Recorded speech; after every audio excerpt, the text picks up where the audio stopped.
السلام علیکم ورحمۃ اللہ وبرکاتہ۔ محترم سامعین و ناظرین، امید ہے تمام احباب خیریت سے ہوں گے۔ فیڈرل پبلک سروس کمیشن کے تحت ہونے والے عربی لیکچرار، عربی ٹیچر اور اورینٹل ٹیچر کے انٹرویوز کی تیاری کا سلسلہ جاری ہے۔ اس تیاری کے سلسلے میں علم النحو کے حوالے سے بہت سی تعریفات اور بہت سی معلومات آپ احباب سے شیئر کرنی تھی۔ پچھلی ویڈیو میں ہم نے علامات اسم کے حوالے سے بات کی تھی۔ آج کی ویڈیو میں ہم علامات فعل آپ احباب کے سامنے پیش کریں گے۔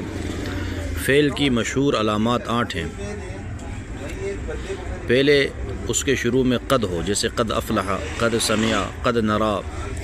دوسری اس کے شروع میں سین ہو، جیسے سیقول، سیعلم، سنفرغ۔ تیسری علامت اس کے شروع میں سوف ہو، جیسے سوف تعلمون، سوف نصلیہم۔ اور چوتھی علامت اس کے شروع میں حرف جزم ہو، جیسے لم تفعلوا، لم تنذرہم۔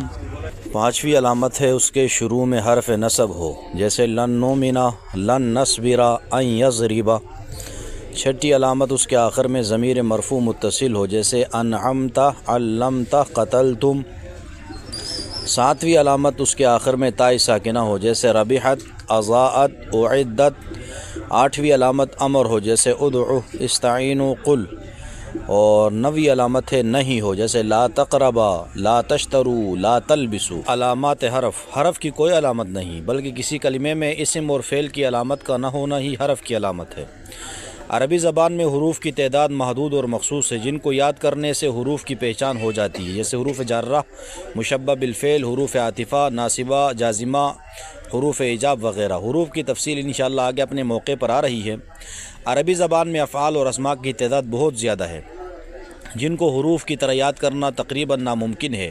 اس لیے علامات کے ذریعے سے اسم اور فعل کی پہچان کو آسان کیا جا سکتا ہے۔ حروف جازمہ کا معنی ہے جزم دینے والے۔ اس سے مراد وہ حروف ہیں جو فعل مضارع پر داخل ہو کر اس کو جزم دیتے ہیں۔ یہ 5 حروف ہیں جو درج ذیل ہیں: لم، لما، لام امر، لا نہی، ان شرطیہ۔ لام امر اس لام کو کہتے ہیں جو امر کے صیغوں کے شروع میں آتا ہے۔ لا نہی وہ لا جو فعل نہی کے شروع میں آتا ہے۔ مثالیں: لم یطعم، لما یذوق، ولیتلطف، لا تقربا، ان یسرق، ان یریدا۔ حروف ناصبہ کا معنی ہے نصب دینے والے۔ اس سے مراد وہ حروف ہیں جو فعل مضارع پر داخل ہو کر اس کو نصب یعنی زبر دیتے ہیں۔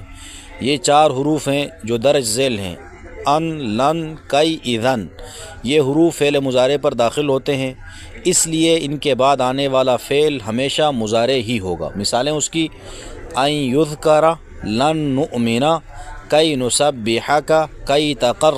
یہ قرآن مجید کی چند آیتیں آپ احباب کے سامنے پیش کی جا رہی ہیں۔ ان کے اندر آپ دیکھیں کہ کون کون سی علامات اسم کی ہیں، کون کون سی فعل کی ہیں اور حرف کی ہے۔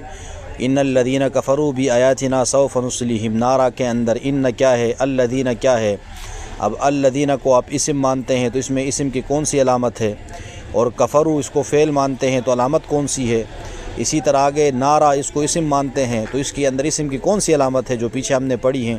اسی طرح باقی کے اندر بھی آپ اس کی مشق کریں تاکہ آپ نے جو پیچھے پڑھا ہے وہ آپ کو یاد ہو سکے۔ ساری مثالیں آپ کے سامنے ہیں، صحیح ہے۔ تشرق الشمس کل یوم من الشرق وتغرب فی الغرب لیرتب کل انسان اوقات شغلہ الجزیرۃ جزء من الارض یحیط بہ الماء من جمیع الجہات۔ تو یہ ساری مثالیں ہیں، مقولات ہیں عربی کے، ان کے اندر آپ اسم فعل حرف کی پہچان کر سکتے ہیں علامات کے ذریعے سے۔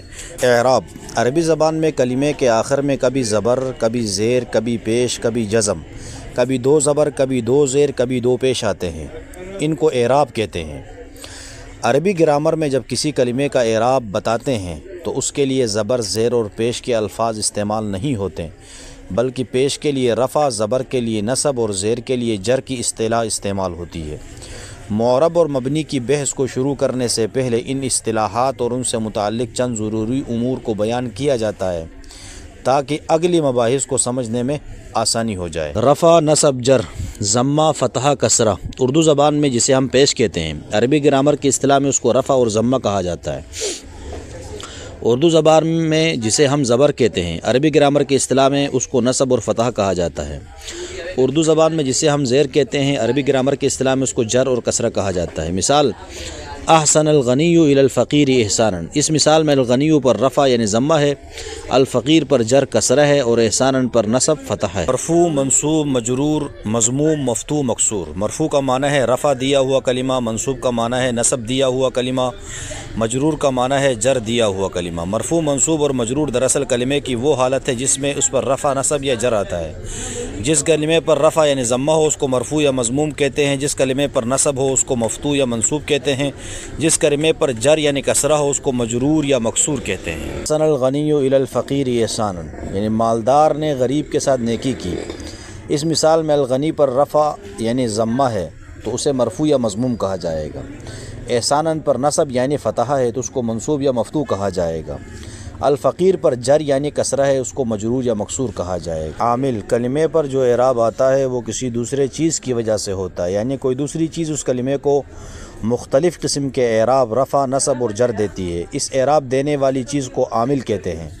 عامل کا معنی ہے عمل کرنے والا، یعنی وہ چیز جو دوسرے کلمات میں عمل کرتی ہے اور اس کو مختلف قسم کے اعراب دیتی ہے۔ عام طور پر عامل کوئی نہ کوئی کلمہ ہی ہوتا ہے، یعنی اسم، فعل یا حرف۔ زیادہ تر عامل فعل اور حرف ہوتا ہے، عمل کرنے والے اسم ان کے مقابلے میں کم ہیں۔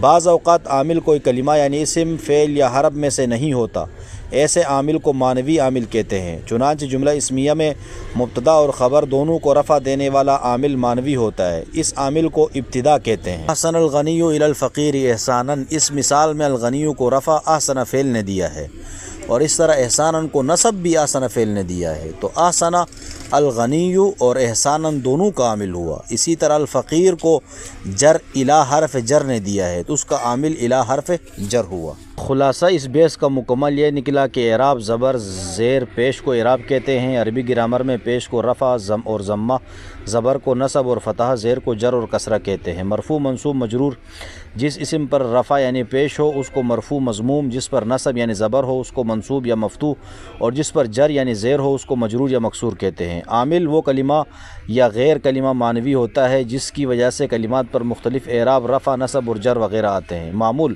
جس کلمے میں عامل عمل کر کے اس کو اعراب، رفع، نصب، جر یا جزم دیتے ہیں اس کلمے کو معمول کہتے ہیں۔ محل اعراب، کلمے کا وہ آخری حرف جہاں کلمے کا اعراب ظاہر ہوتا ہے محل اعراب کہلاتا ہے۔ احسن الغنی الی الفقیر احسانا، اس مثال میں احسن نے الغنی کو رفع دیا اور احسانا کو نصب دیا تو احسن عامل ہے اور الغنی اور احسانا اس کے معمول ہے۔ اسی طرح الی حرف جار ہے اور اس نے الفقیر کو جر دیا تو الی عامل ہے، الفقیر معمول۔ الغنی پر رفع ہے تو یہ مرفوع کہلائے گا، الفقیر پر جر ہے تو یہ مجرور کہلائے گا، احسانا پر نصب ہے تو یہ منصوب کہلائے گا۔ ان میں الغنی کی یا، الفقیر کی را اور احسانا کا نون محل اعراب ہے جہاں پر رفع، نصب اور جر یعنی اعراب آ رہا ہے۔